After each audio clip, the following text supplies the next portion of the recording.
I think it's recording. Is it recording? I can't tell. Oh, it's recording. Hey, this is Doug Winnie, and I've got my top 7 strategies in 7 minutes or less that I have been using for the last few years to create the success that I've got so far. And I want to share those with you. So first off, our business is first marketing. We've got to have the leads, to get the diags, and my number one marketing strategy has been speaking. I've been doing 2 6 steps workshops a month for the last 5 years. It's generating the most number of leads that my business has ever had, is all through the 6 steps workshops. So I do speak at Chamber of Commerce meetings, I speak at networking events, at industry sponsored events, and pretty much always 6 steps. I will do a 5 ways presentation when I have less than an hour, but if I have an hour or more, then I will do the 6 steps workshop, and it has generated literally thousands of leads for us and hundreds of diagnostics for us, or for me in this case, for my business. So even though I wouldn't consider myself a great speaker, I definitely have learned how to present that workshop well, get to emotion, help people with understanding the value of coaching, and it's really because of the content of the 6 steps. Don't have to be a great speaker to deliver great content. You can get better and better at it. I will continuously get better and better at it, but the reality is the 6 steps stand alone. The 6 steps workshop delivered in 2 hours as it's written, exactly every one of the slides, with a great offer at the end, has generated lots of diagnostics. The offer, by the way, is just if they found value in this workshop, then the next step to understanding if you think you're interested and might find value in coaching, then come to a diagnostic. And I do describe what that is. I do describe that they must make a decision at the end of the diagnostic, and I do describe the investment in coaching, all at the end of the 6 steps workshop. So number 1 of my top 7 in 7 is better marketing, and in my case it happens to be speaking. My second top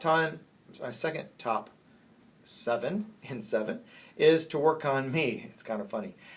Having an outside coach, somebody that will help you work on where you need to be helped to be worked on.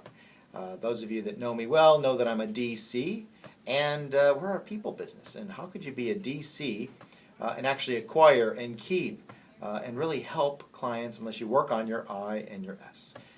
So whatever you happen to be, you don't have to focus on that strength, but instead learn what it is that you need to learn from a DISC perspective to be able to communicate in the other DISC areas. Else, well, you'll be communicating only in yours, and well, you might get 25% of the population that you could get if you did work on all of the areas of DISC, mostly your weakness. So figure out what is your DISC, and then if you happen to be a D, make working as an S your first priority. If you're an I, you're going to have to get in the details and become a C. And that's what I did, and that's what an outside coach has done for me. I work very hard on me, work hard to help, well, figure out what does it take for me to be better. And that started off being better at marketing, then better at sales, then better at coaching.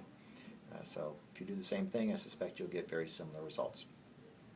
My third of the top 7 in 7 is that be the coach. You are an action coach. I am an action coach. The best coaches on the planet are action coaches.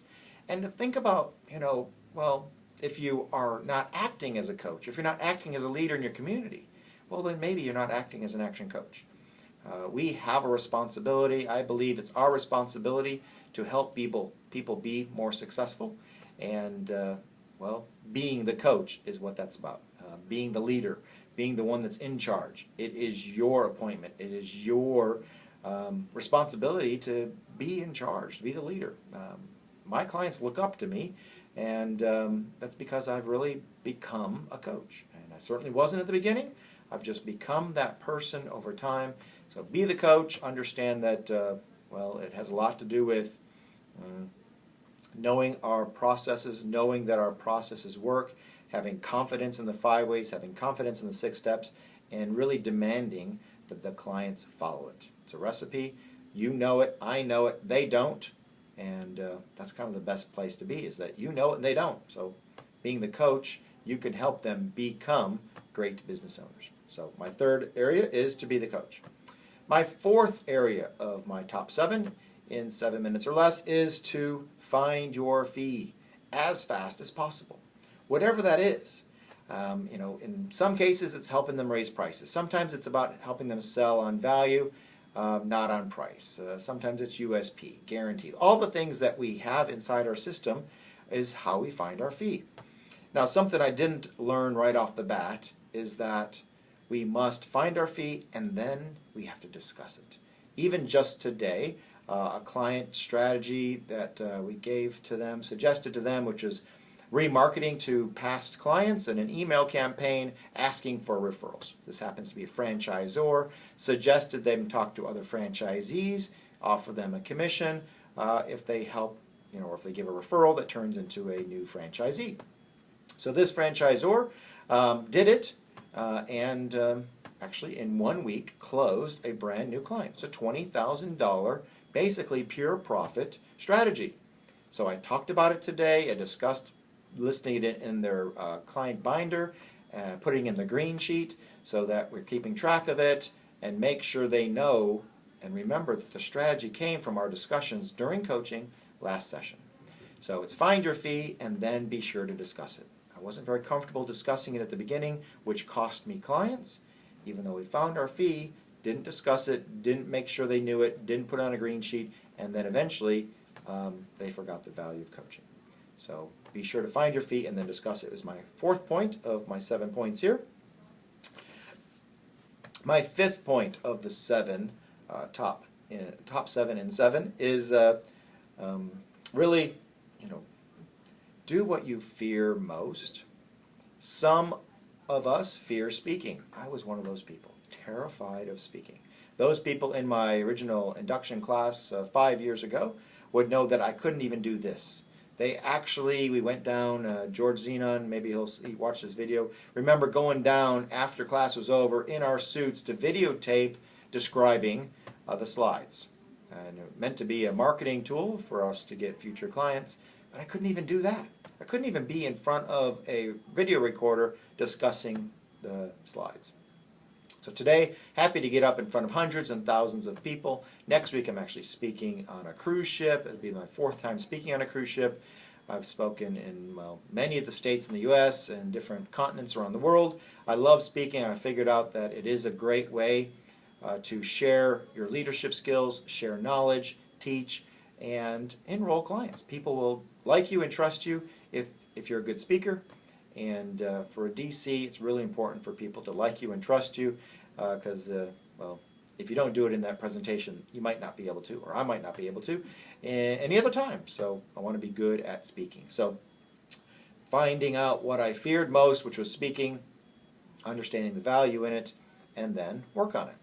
Some people aren't so good with numbers. The I's out there, right? You're not good with C. You're not good with detail. Guess what?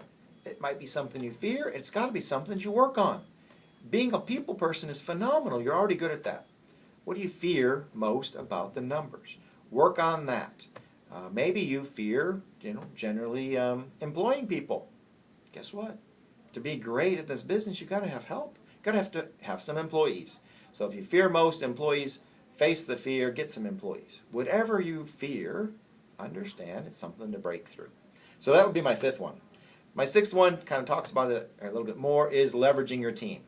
Right? About day 4, day 5 of the induction training 5 years ago, discovered there's a lot of things to do, a lot of opportunities, lots of ways to market and enroll clients.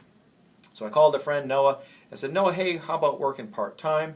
And started off part-time, then became full-time, and he's still with us working full-time. Actually just left. It's Friday. We left a little early today. And, you got to leverage the team. Now it's leveraging a new coach. So I got Sam McGavro on board, and I understand that every coach on board can generate maybe $1 million, that's my belief, of revenue for the business. And that could be quite substantial for your own personal wealth as well as theirs and the success of the business. Can't do it unless you leverage team. get a personal assistant, get somebody else to do books, start hiring more people, leverage the team. So that would be my sixth one.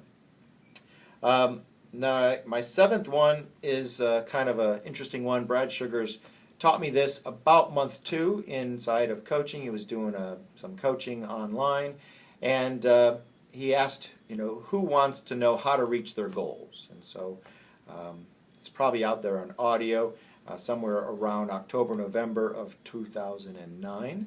You can listen to me being coached by Brad, where he helped me discover the cost to acquire a client. Went through the numbers, went through the 5 ways, went through how long I'm currently keeping customers and what the estimate was, and discovered that for me to reach platinum in 90 days, I needed to invest $3,800 per month. And, well, it's kind of what we teach our clients, and, well, he was teaching me. And once I discovered that, it was quite shocking how well it worked. I couldn't find a place to put $3,800 a month, but I worked. I did Google AdWords, I did LinkedIn ads, I did Facebook ads, I did networking events. I found places to put $3,800 every single month. And, behold, 90 days later, I was platinum. Just like that. Know your cost to acquire a client. Know the lifetime value of clients. Lifetime value of clients now for us is over $45,000 because our clients are staying with us for life at the moment, which is great. And the cost to acquire is $967 or $976. I always get those last 2 digits confused. So less than $980 is the cost to acquire a client. How many clients do you want to enroll in the upcoming month? Invest those dollars, you'll enroll those clients. Kind of magical? It's just a fact. It works. It works for our clients. It works for us. So my 7th point here in the top 7 and 7 is to know your cost to acquire a client and then invest that dollar amount to acquire them. Well, this is Doug Winnie. Hopefully the top 7 and 7 is valuable to you, and look forward to more of these kinds of homework assignments from Mr. Sugars. Thanks again. Take care. Bye-bye.